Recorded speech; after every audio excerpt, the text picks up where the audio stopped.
Okay, well this is going to be an interesting first video. We'll see exactly how this goes.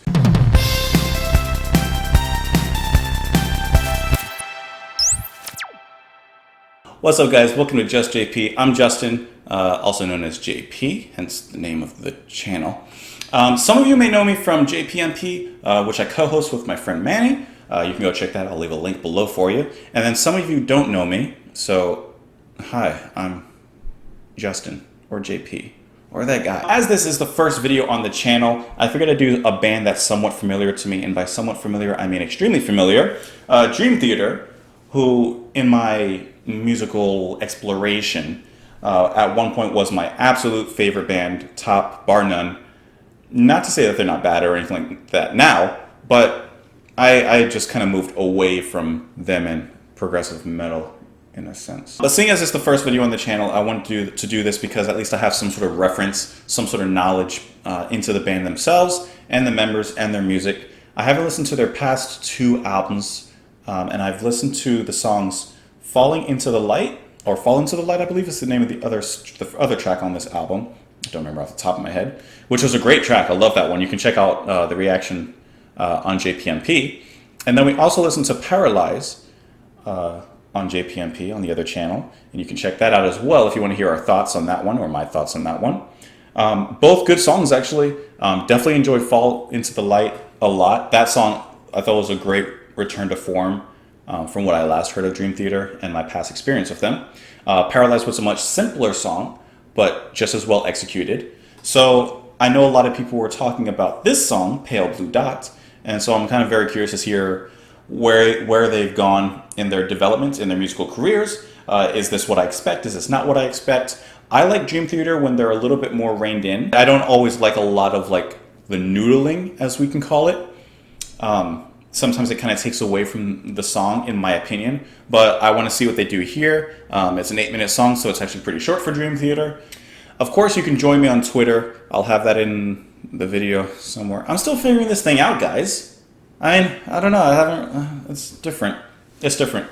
So let me know what you guys think of the song as well. Join me in the comments for discussion because I'm always down there. And if you're familiar with me and JPMP, you know that I'm kind of literally always down there. So let's get into it. This is Pale Blue Dot by Dream Theater.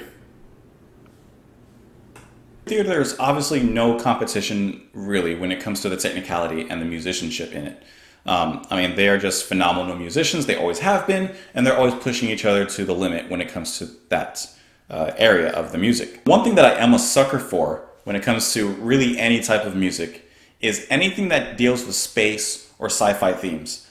There's something about space and the mystery of it, the beautiful darkness of it, and I know that sounds kind of emo, but just bear with me on that. There's something about it that's lonely yet beautiful when I think of space. And I like that in the music. So the actual story and the lyrics I actually enjoyed. From what I'm reading, it was John Petrucci that wrote this song. And John can sometimes be a little hit or miss, in my opinion, from what I've heard of Dream Theater. But I like the way that this is written. I actually really like the way that the chorus is written. God creators, dream destroyers, spineless cowards, and fearless warriors. Hopeful children, mothers and fathers, our blood-filled rivers fueled by hate. We worship heroes, kings, and saints, but who's out there to save us from ourselves? And I like that. It's a very humanist message. It's very, here on this simple pale blue dot that we call Earth and we call home, there's so much turmoil that's going on the closer you get to it. If you were to take the Earth and put it under a microscopic lens, you would see all the chaos, and as it says, God creators and dream destroyers, spineless cowards, fearless warriors, hopeful children, mothers and fathers, hoping for something better. But all they have is blood-filled rivers fueled by hate. And I like the we worship heroes, kings, and saints, but who's out there to save us from ourselves? So it's almost like a misdirected hero worship, right? Looking for salvation in different areas of life, but yet not taking the problem in our arms or in our hands that we have, and actually like doing something ourselves. Instead of applying ourselves to the problem to fix it, whatever it may be, we look to others or different areas when it could be as simply as us just, getting our lives together and working on everything at once. So I do like the message musically. I think on this album, from what I've heard, James Labrie, James Labrie, I don't exactly know how to pronounce his name. For as long as I've been a fan, I've never really truly known. His voice, once again, I think it can be hit or miss. And I think in this album that I've heard so far, his voice has been actually very, very spot on. His range isn't exactly what it used to be on the older albums, but you can tell that the music, and maybe they've worked on it, it fits more with his, I don't want to say limitations, but with what he can do now. It's almost like the music is more so being written with him in mind instead of the musicians leaving him behind and leaving him just to kind of fill in some empty gaps with a verse or a chorus here and there, you know. And then, of course, when they go into the instrumental breaks, then he's out digging holes. I don't know where that joke came from. I used to be on the Dream Theater forums, DTF. Dream Theater forums. Is Bosk still around? Hey, Bosk. I like the intro. I really like the intro. It establishes the space theme very well. I like pretty much the whole first third of the song. The only thing, honestly, where it lost me is just when it went into the instrumental break. And that's the only thing that I have kind of against Dream Theater and why I kind of don't really listen to them as much anymore, is because even though it sounds cool, even though they're technical, and they have talent, immense talent, more talent than I will ever have, I just don't like when they go off and do things that I don't feel thematically fit with the song. So, for example, you had the whole middle section, which was a lot of just fast playing, cool riffs and that kind of thing. That's awesome. Compare that to the end of the song when it had that very soulful guitar solo. Do you see what I'm trying to say? Like how one kind of fit a little more thematically than the other. And one seemed like, hey, let's just do this fast, cool thing. But the other one actually felt like it was part of the song. That's what I kind of feel. So, and especially in comparison with other songs, because they've done songs, obviously, where they go off and do all these crazy sounds, but there's a way of doing it with heart, and there's a way of doing it with, I don't want to say without heart, but where it's more technically focused and one's more emotional focused. I prefer the more emotional side. They can do both. They can do both. I mean, you got Dance of Eternity, but then you got The Spirit Carries On, right? Two different sides of the coin, but then you got the Dance of Eternity, which sounds cool, but it's not something that I would listen to, nor does it do anything for me. Like I said, from this album, I've heard 3 songs. Fall Into the Light is still the top one. From what I've heard, I love that song. That's actually a really good song.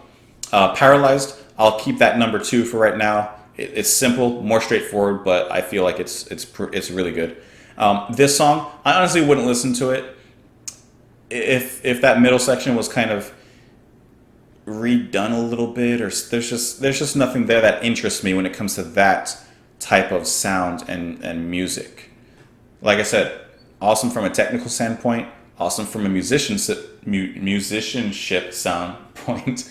But there's just nothing there that grabs me in an emotional way or a way that sounds interesting for me personally to listen to. Even though, obviously, taste exists and you guys might love that, which is awesome. Because that's the thing with music. There's so much of it, you can kind of choose whatever you want. I don't know. So yeah, I don't rate songs on this channel like we do on JPMP. This would just go into, I guess, I wouldn't listen to it bin. I've already explained the reasons before. But seriously, I want to hear what you guys think of the song. Let me know in this album, is there a song that's better? I mean, there are, because I just said Fall Into the Light and Paralyzed. What do you guys think of that? What do you guys think of their album as a whole? What do you think of them in general? And just a little fact, my favorite albums from them, you have the obvious Images and Words. I mean, that just can't be topped. I mean, every song on there, in my opinion, just caviar in your cracker. And my second favorite album actually would be Octavarium. I think it was a great, I don't want to say segue between old Dream Theater and modern Dream Theater, because it's definitely more on the modern Dream Theater side, but I feel like that was their best modern sounding album. And if I had to say second, or third, I guess, in their modern range, I would say 6 Degrees of Turbulence. But it gets a little long-winded for me. It's a double album. I don't know. You know what? I used to like Scenes from Memory, Metropolis Part 2.